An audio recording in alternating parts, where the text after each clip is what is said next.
कि अगर आपके जीवन में योग नहीं है तो फिर जीवन ही नहीं है।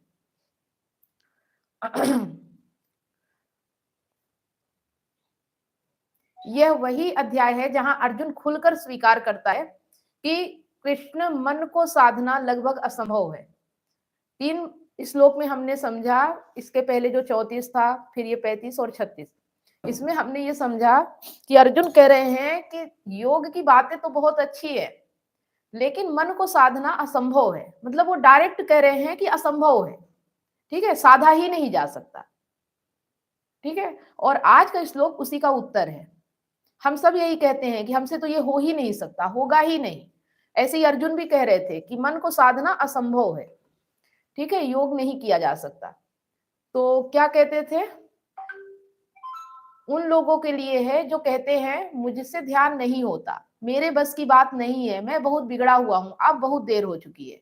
अर्जुन तो कह रहे थे मन को साधना बहुत कठिन है, असंभव है, कठिन भी नहीं असंभव कह रहे थे। तो हम सभी भी ऐसे ही कहते हैं कि मुझसे ध्यान नहीं होता, मेरे बस की बात नहीं है, मैं बहुत बिगड़ा हुआ हूं, अब बहुत देर हो चुकी है। अगर आप भी ऐसा सोचते हैं तो यह श्लोक आपकी आज आंखें खोलेगा। तो श्लोक का जो भाव है, ठीक है, श्लोक को हम स्किप कर रहे हैं, सिर्फ भाव पे बात करेंगे जो उसका अर्थ है। भगवान श्री कृष्ण कहते हैं जिसका मन असंयमित है उसके लिए योग कठिन है। असंयमित मतलब जिसमें संयम नहीं है, कुछ भी हो रहा है, कहीं भी भाग रहा है, कोई लक्ष्य ही नहीं है। लेकिन जो अभ्यास करता है और वैराग्य अपनाता है उसके लिए योग संभव है।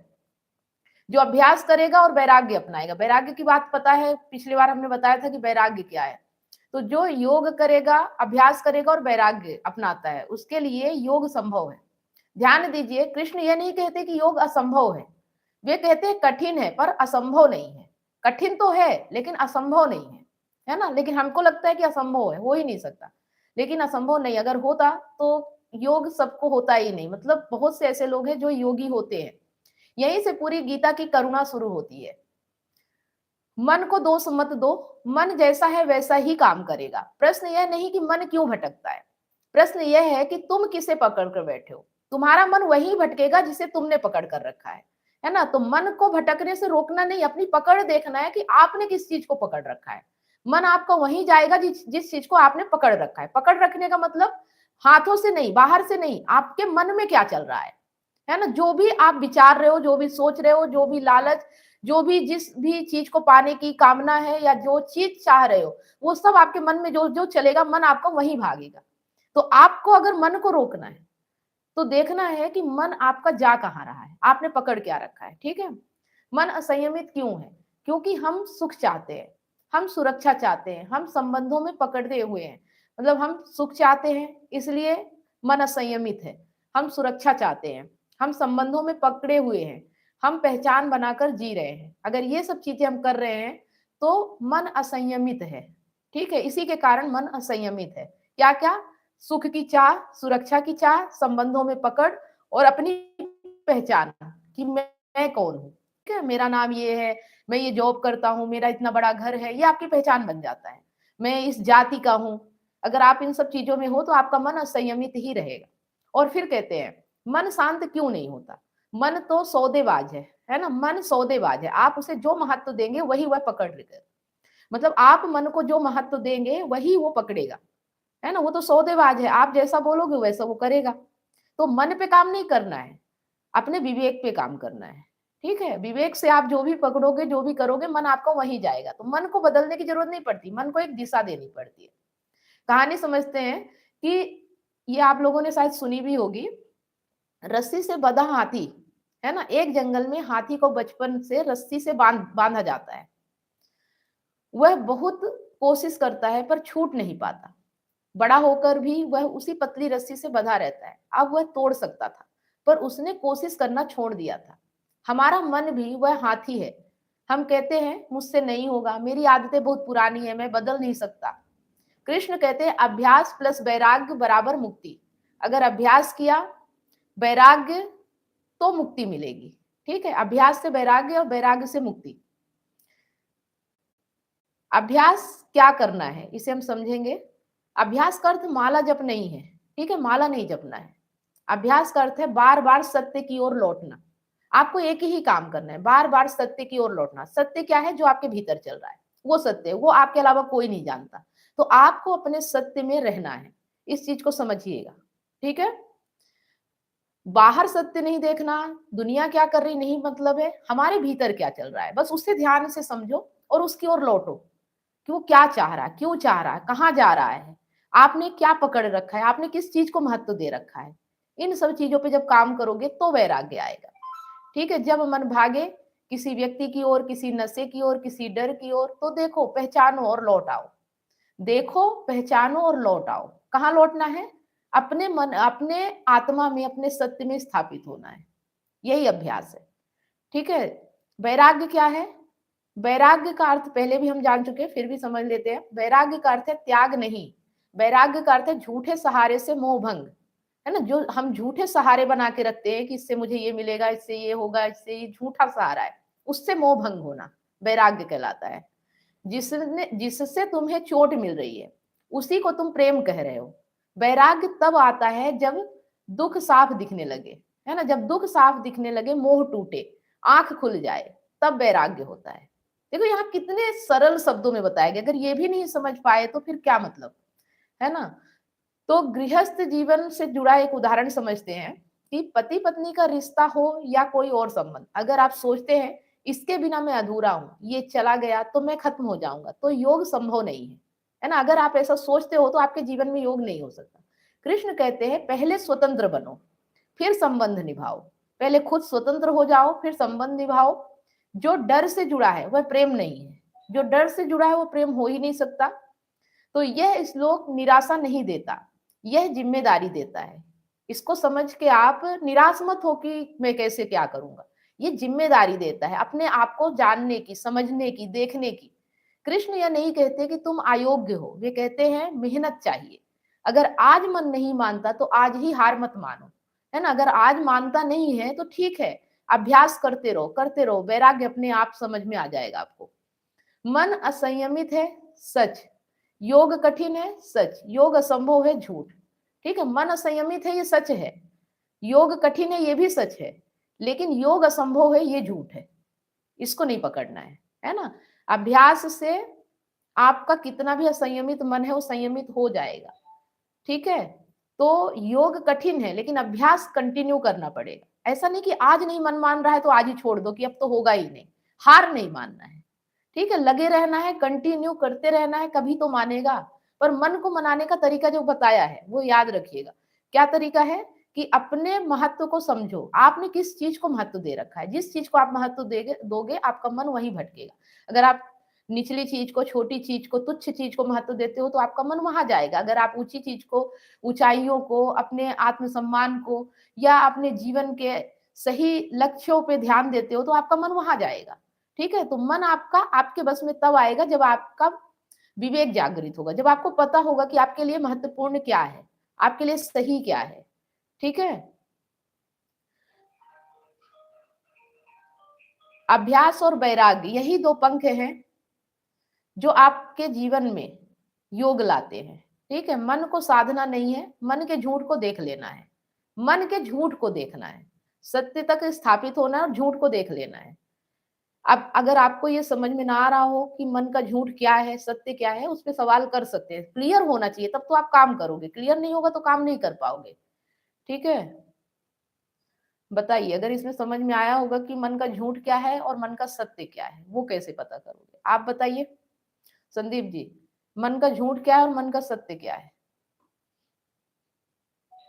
मन का झूठ ऐसा बने कि मन कामना करता है कि मुझे शारीरिक सुख मिल जाए तो मैं खुश हो जाऊंगा, लेकिन एक्चुअल में वो मिल भी जाता है तो उससे पूरा नहीं हो पाता। मतलब सोचते कि अच्छा मिल जाए तो खुश हो जाऊंगा, लेकिन जो भी मिलता है फ्यूचर में वो भी अपने लेवल के हिसाब से अच्छा है, वो मिल भी जाए तो उससे खुश नहीं हो पाते। तो ये हमें जानने पर ही पता चलता है। पहले तो मोह ही रहता है कि उससे खुश हो जाऊंगा, खुश हो जाऊंगा। वही वैराग्य की बात बताई मैडम आपने कि मतलब वैराग्य मतलब दूर रहना नहीं है। तो वो चीज को हम जब उसमें उतरेंगे या उसको शांत मन से जानेंगे, समझ के जान के उससे दूर होंगे, तभी वो वैराग्य रहेगा। नहीं तो ऐसा दूर रहना है तो उससे वैराग्य नहीं बनेगा। नहीं, मन से दूर, बिल्कुल आपने सही बताया। मन से दूर नहीं, मतलब बाहर से दूरी नहीं बनाना है, मन में नहीं होना चाहिए। मन में सिर्फ एक सत्य होना चाहिए कि ये सब झूठ है ना? ये पता होना चाहिए कि इससे मुझे कुछ नहीं मिलेगा। फिर भी क्यों करना है? क्योंकि शरीर की जरूरत है, पैसे की जरूरत है, रहने के लिए घर चाहिए, कपड़ा चाहिए, शरीर को शारीरिक सुख भी चाहिए, सब चाहिए। तो ये एक क्षणिक सुख है ना? इसे हमें आनंद नहीं समझना है। सुख और दुख ये क्षणिक है, इन पे हमें लिप्त नहीं होना है, इनसे अछूता रहना है। मतलब इनके होते हुए भी हमें इन पे लिप्त नहीं होना है। बात समझ में आ रही है? यस मैडम, मतलब उसी को जिंदगी समझ लेते हैं हाँ, कि ऐसा ही रहता किसी तो ये नहीं है तो नहीं है। हाँ, ये भी एक मतलब मन का जो है झूठ है। बाहुबली या हाँ, अज्ञान रूप है हमारा कि उसको सुख को ही मतलब परमोच्च मान लेते हैं कि ये ऐसा रहेगा तो खुशी रहेगी। और लेकिन ये हाँ, जानने पर ही उसकी सच्चाई पता चलेगी। हाँ, और फिर सबसे बड़ी बात ये है कि जिसे हम सुख समझ रहे हैं और फिर हम उससे कामना करने लगते हैं कि ये कभी ना खत्म हो, है ना? सबसे बड़ी बात ये होती है कि हमें जिस चीज से सुख मिलता है तो फिर हम दुखी क्यों होते हैं? क्योंकि हम कामना करने लगते हैं कि ये हमेशा रहे, परमानेंट रहे, ये खत्म ना हो, है ना? और जब वो खत्म होता है तो हम दुखी हो जाते हैं, क्योंकि खत्म तो होना ही है। इस झूठ को जानना है, इस सच को जानना है ना? कि कोई भी चीज परमानेंट यहाँ हो ही नहीं सकती। इस प्रकृति के अंदर जो भी समय के अंदर आ गया है, काल के अंदर आ गया है, वो हमेशा बदलेगी, कभी एक जैसी रह ही नहीं सकती।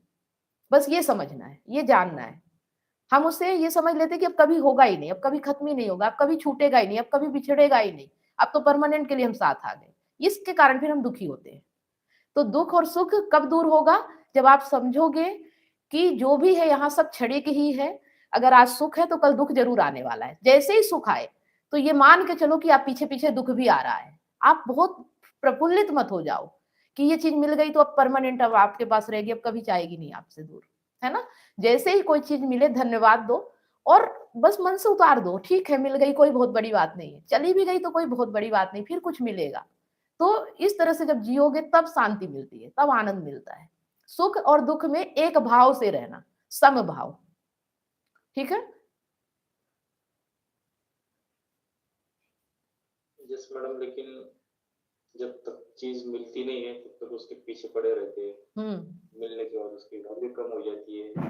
जो मिलने के पूर्व व्यक्ति की इतना सुख मिलेगा, मिलने के बाद वो भूल जाता है आदमी कौन सा सुख फिर चाहता है और कौन सा मिल फिर गया नई, समझ नहीं पाता है। हाँ, फिर नई कामना आती, फिर नया जोश आता है कि अब फिर नया कुछ चाहिए, है ना? तो यही चीज समझना है, इसे विवेक कहते हैं, मैं है ना? ये ज्यादा पैसे चाहिए। हम्म। अब पहले साइकिल भी नहीं मिलती थी, बचपन में साइकिल में खुश होते थे। अब बाइक भी आ गई है। हम्म। कार कार नहीं थी घर में, कार में भी आ गई है। लेकिन फिर भी वो जो खुशी चाहिए थी, जो जब कार नहीं थी कि आदमी कितना खुश होगा, अब आज खुद के पास है तो भी खुश नहीं है उससे। अब कुछ और कामना होगी, है ना? ये अब अलग हो गई है। हम्म। शारीरिक सुख चाहिए अभी, बस, गाड़ी की कामना चली गई। तो यही तो समझना है कि जब सारी कामनाएं पूरी हो जाती, कुछ नहीं मिलता, तो ये भी पूरी हो जाएगी तो कुछ नहीं मिलेगा। तो पूरी करने के पीछे मत भागो, अपने ऊपर अपने आप में काम करो, अपने आप को बेहतर बनाओ और इस लायक बनाओ कि आपकी जरूरतें हर कोई पूरी करना चाहे। अपने आप को ऐसा बनाओ कि आप किसी के काम आओ, कोई आपके काम आए, इस काबिल बनाओ। बस इतना ही करना है, ज्यादा कुछ नहीं करना है ना? अपने आप को बेहतर से बेहतर बनाना है। जैसे कि कृष्ण कहते हैं ना, लास्ट में अभी आएगा, वो वक्त भी आएगा जब गीता में आप रहेंगे ना, अगर लास्ट अध्याय तक, अभी तो हमारा अध्याय 6 चल रहा है, लास्ट में वो कहते हैं कि मैं हाथियों में ऐरावत हूं, है ना? पहाड़ों में मैं कौन सा पहाड़, सबसे ऊंचा पर्वत जो भी है ना? हाँ, तो सबसे श्रेष्ठ, सबसे ऊंचा जो भी है वो कृष्ण है, है ना? हिमालय, सबसे ऊंचा हिमालय, सबसे हाथियों में ऐरावत, नदियों में गंगा। बात समझ में आ रही है कि श्रेष्ठ से श्रेष्ठ जो है वो कृष्ण है, वो सत्य है। आपको श्रेष्ठ से श्रेष्ठ बनना है, अपने आप में बेहतर से बेहतर जितना भी आप कर सकते हो अपने लिए। बस उस लक्ष्य की ओर आगे बढ़ो कि मुझे श्रेष्ठतम जाना है, नीचे रहना ही नहीं है। मीडियोकर रहना ही नहीं है, मुझे ऊंचाई पे जाना है, श्रेष्ठ बनना है। बात समझ में आ रही है? जिस दिन आपने ऐसा ठान लिया और जिस दिन आप वो पा लेते हैं, उस दिन आपके लिए सब चीजें बेमायने हो जाएंगी, बेमतलब हो जाएंगी। लोग आपको पाना चाहेंगे, आप तरसना छोड़ दोगे, क्योंकि श्रेष्ठ वही है जो सबसे ऊपर है, और सबसे ऊपर है तो सब चीजों को पाके ही ऊपर होता है, छोड़ के ही होता है ना? फिर उसे कोई इच्छा नहीं रह जाती, कोई कामना नहीं रह जाती। तो आपको इस लक्ष्य के साथ बढ़ना है। गीता में यही बताया गया है। अर्जुन श्रेष्ठ धनुर्धर था, समझ रहे हैं? अपने आप में जो भी आप जहां भी हो, श्रेष्ठ बनने की पूरी कोशिश करो। इस लक्ष्य को पकड़ के चलोगे तो बाकी चीजें दिमाग से ऑटोमेटिक निकल जाती है। उस रास्ते पे जो भी मिले उसका यूज करो, उपभोग करो, आगे बढ़ो, रुकना नहीं कहीं भी। किसी लक्ष्य पे, मतलब किसी व्यक्ति पे, किसी वस्तु पे टिक नहीं जाना है, बस आगे बढ़ते रहना ही हमारा लक्ष्य होना चाहिए। और जब तक हम श्रेष्ठ ना हो जाएं, है ना, श्रेष्ठ ना हो जाएं, जब तक लोग कहने लगे कि ये व्यक्ति कुछ अलग है, इसमें कुछ खास बात है, ठीक है? बाकी हाँ, जो आनंद है ना, वो मीडियोकर के लिए नहीं है, नीचे व्यक्ति के लिए नहीं है। आनंद और सत्य उसी के लिए है जो श्रेष्ठ बनता है हर चीज में। आप जहां भी हो, जैसे भी हो, जिस हाल में हो, अपने आप को किसी से कम मत रखो, ठीक है? क्योंकि आप भी एक इंसान हो, जो ऊंचाई पे है वो भी एक इंसान है। कुछ तो ऐसी बात है, देखो जो आपका आइडियल है, जिसके जैसा आप बनना चाहते हो, उसके जैसा कर्म करना शुरू कर दो, ऑटोमेटिक आप वहां पहुंच जाओगे, ठीक है?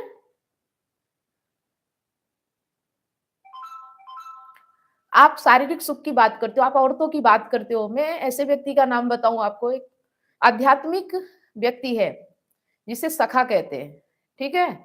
उसके पास 3-3 गर्लफ्रेंड हमेशा रहती हैं बिना शादी के, सोचो, और खुल के जीता है, कोई टेंशन नहीं है। लड़कियां अपने आप कहती हैं कि मैं तुम्हारे साथ रहना चाहती हूँ, अपनी मर्जी से, आध्यात्मिक है, उसे किसी से कोई लेना देना नहीं है, उसे समाज से कोई मतलब नहीं है, और उसकी 2 बेटियां भी हैं, सबके सामने खुल के एंजॉय करता है, आराम से रहता है, ठीक है? ऐसा बनो कि लोग आपके पास रहना चाहें। ऐसे भीख मांगने से कुछ नहीं मिलता इस दुनिया में, ठीक है? खुद को चुंबक की तरह, गुड़ की तरह खुद आके चिपके लोग आपके पास, आपको किसी के पास जाने की जरूरत ना पड़े। जब तक ये नहीं करोगे तो मन की इच्छा मन में ही रहेगी, अधूरी ही रह जाएगी, कभी पूरी नहीं होगी, और तड़पते ही रहोगे, ये बेचैनी कभी खत्म नहीं होगी, ठीक है? आ रही बात समझ में? हाँ, तो यही है गीता। गीता के एक एक श्लोक को जब आप समझोगे ना, किस तरह उन्होंने अर्जुन को समझाया। अर्जुन श्रेष्ठ धनुर्धर थे, लेकिन फिर भी मोह में फंस गए, है ना? सब जगह युद्ध किया, सब कुछ किया, इतनी लड़ाइयां जीती, पर कभी गीता की जरूरत नहीं पड़ी। लेकिन जब उन्हें मोह आया अपनों के प्रति, तब उन्हें गीता की जरूरत हुई। तो हमें गीता की जरूरत कहाँ है? मोह से निकलने के लिए, लालच, कामना, डर से बाहर निकलने के लिए। अगर आप इनसे बाहर निकलोगे तो श्रेष्ठतम आएगा आपके अंदर, ठीक है? जब तक आप इनमें फंसे रहोगे, ये थोड़ा भी अगर आपके अंदर है, तो श्रेष्ठता है ही नहीं।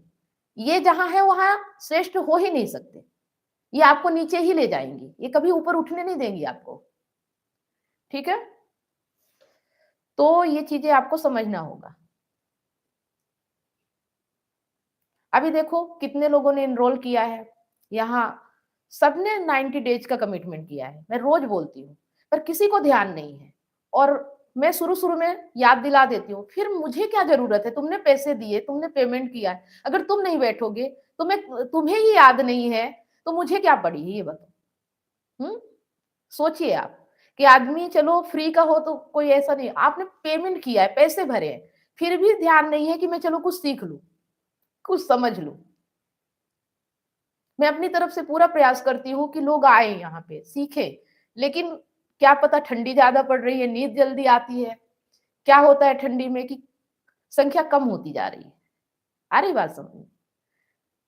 मुझे लगता है कि लाइफ, हाँ ठंडी है, आज थोड़ी कम है, इसलिए मैं विदाउट जैकेट बैठा हूँ। ठंडी तो है, बाकी जगह भी होगी।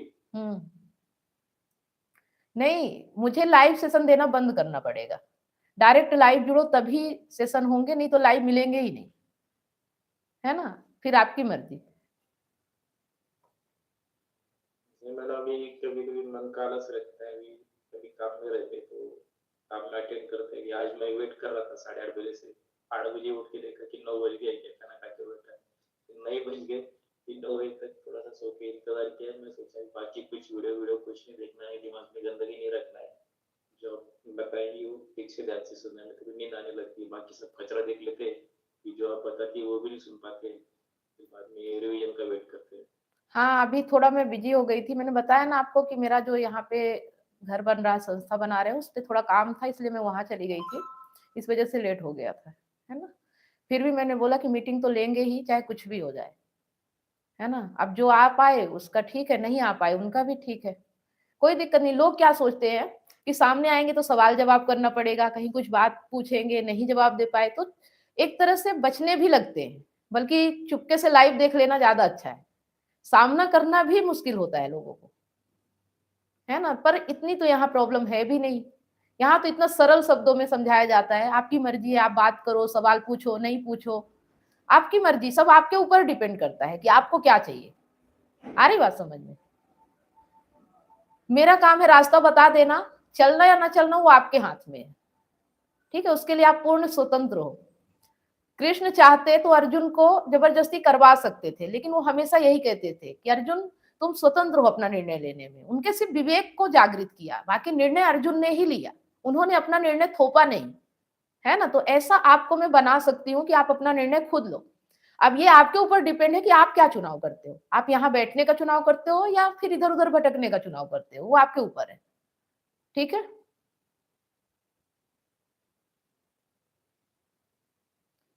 चलिए, और मैं तो गणेश जी की बात करूँ तो मुझे लगता है कि देखिए हमेशा कभी ऐसा नहीं होगा कि मिस करें। क्या इनके पास काम नहीं होगा? पर इनका ये है कि मुझे समझना है, मुझे सीखना है, मुझे जानना है। हाँ, बोलिए। हाँ, आज ये वीडियो तो देखता रहता हूँ, हुँ, हुँ। अन्य वीडियो भी देखता रहता हूँ। हुँ। लेकिन आप लाइव सेशन हमेशा जॉइन करते हो, जल्दी भी जॉइन करते हो, आपको बोलना नहीं पड़ता है, पेमेंट के लिए भी नहीं बोलना पड़ता। तो आप बताओ आपको क्या समझ में आता है यहाँ पे? मन शांति हो जाती है, तो हुँ। मतलब आध्यात्मिक ठीक लगता है। चलिए ठीक है, आपको ये आध्यात्मिक सत्संग अच्छा लगता है ना? तो इसमें रहने के लिए आप मतलब ये रहता है कि जैसे ही लिंक गई वैसे ही इन्हें ध्यान रहता है। तो ऐसा हमारे पास ध्यान होना चाहिए, है ना? अभ्यास होना चाहिए, तो भी कुछ हो सकता है। नहीं तो सिर्फ सपने देखने से, इच्छा रखने से थोड़ी कुछ होता है। और आज देखो आपने वेट किया तो आज लेट हो गया। जब आप वेट नहीं करते हो तो जल्दी लिंक चली जाती है। तो जो चाहोगे उसमें ऐसे ही होता है ना? अगर हमें कहीं कोई काम होता है या कहीं जाना होता है, तो ऐसा लगता है कि टाइम कितना जल्दी भाग रहा है, लेकिन किसी चीज़ का इंतज़ार करना होता है तो लगता है टाइम ही नहीं कट रहा है। सब हमारे भीतर से ही होता है, सोच से होता है। ठीक है?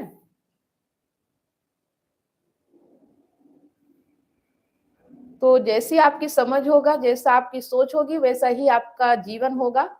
तो जीवन को दोष मत दो कि मुझे बाहर कोई मिल नहीं रहा है या ऐसा है, वैसा है। देखो कि अपने भीतर आप क्या कर रहे हो? क्या चाह रहे हो, क्या कर रहे हो और उसके लिए कितना प्रयास कर रहे हो? ठीक है? और मिलेगा तो वही जैसा मैंने बताया कि अगर श्रेष्ठ बनोगे तो ही सब सुख मिलेगा। है ना? सुख की भी कामना, सुख-दुःख से भी परे, कोई चीज़ की मुझे परवाह ही नहीं, फिर भी सब कुछ का आनंद लोगे। ठीक है? मैं जो ये गीता बता रही हूँ आपको, जो ये हम श्लोक पढ़ रहे हैं, अगर इसमें वाक़ई में आपने समझ लिया तो कृष्ण जैसा जीवन हो सकता है। कृष्ण के जीवन में किस चीज़ की कमी थी? ये बताओ। कृष्ण या अर्जुन, हुँ? कृष्ण या अर्जुन दोनों। हाँ, कृष्ण अर्जुन जैसे आप बन सकते हो। तो सोचो कि आप क्यों वंचित रहना चाहते हो? आपके पास मौका आया है।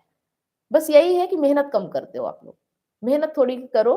अपने मेहनत ये नहीं कि दिन भर वीडियो देखना है दिन भर, बस अपने मन को देखना है, अपने विचारों को देखना है, अपने झूठ को पकड़ना है, सत्य के उसमें स्थापित रहना है, बस इतना ही करना है। इसको रोज़ डेली अभ्यास करना है और ज़्यादा मेहनत कुछ नहीं करना और रोज़ यहाँ पे सत्संग सुनना है। जो यहाँ बताया जाए उससे मनन करना है। कितना सिंपल तरीका है। प्रैक्टिकल अपनी लाइफ में उतारना है उसे।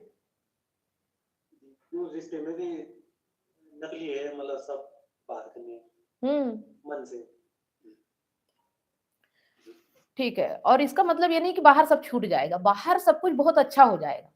जो जीवन आज लगता है कि सब परेशानी है, दुख है, ये सबसे मुक्त हो जाओगे आप, और वाकई में जीवन का आनंद ले पाओगे।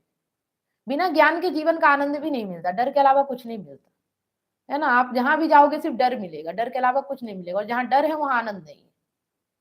ठीक है, चाहे रिश्ता हो चाहे जो भी हो, डर को खत्म करना पड़ेगा, तभी आनंद मिलता है। आप देखो, जब किसी के साथ रहते हो, अगर चोरी से रह रहे हो, तो जो डर होता है उस वक्त का आनंद भी नहीं ले पाते हो, दिमाग में डर भरा रहता है कि आगे क्या होगा, पता चल जाएगा किसी को तो क्या होगा। बात समझ में आ रही है? तो आनंद भी तभी मिलेगा जब डर खत्म होगा, है ना। तो यही है। चलिए, कोई सवाल हो तो पूछिए।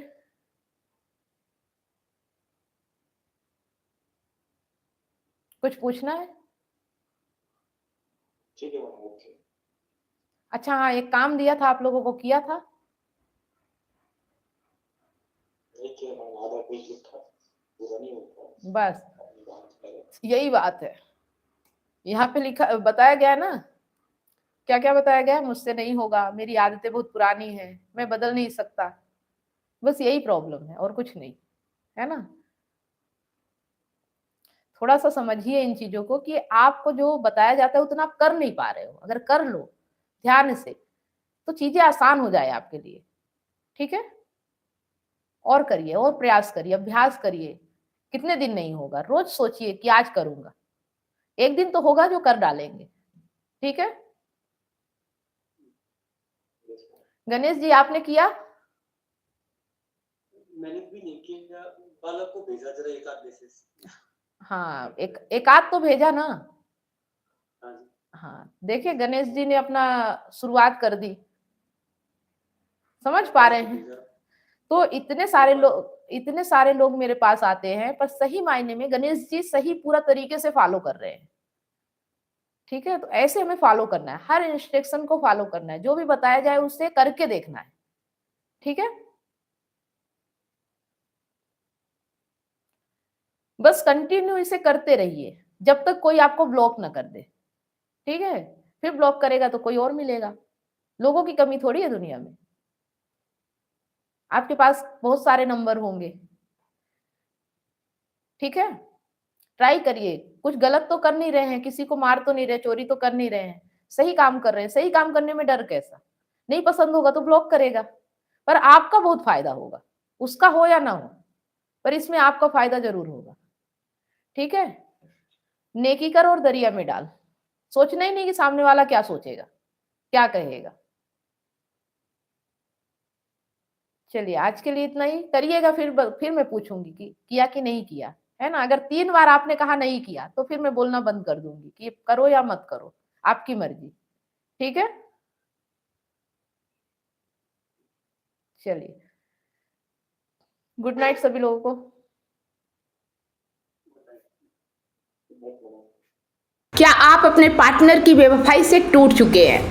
क्या विश्वास टूटने से आपकी जिंदगी और आपका करियर दांव पे लगा है? विश्वास की कमी, डिप्रेशन और अकेलापन आपको घेर रहे हैं। आप अपने हस्बैंड, वाइफ या सहकर्मियों पर भरोसा नहीं कर पा रहे हैं, लेकिन अब यह दर्द खत्म हो सकता है।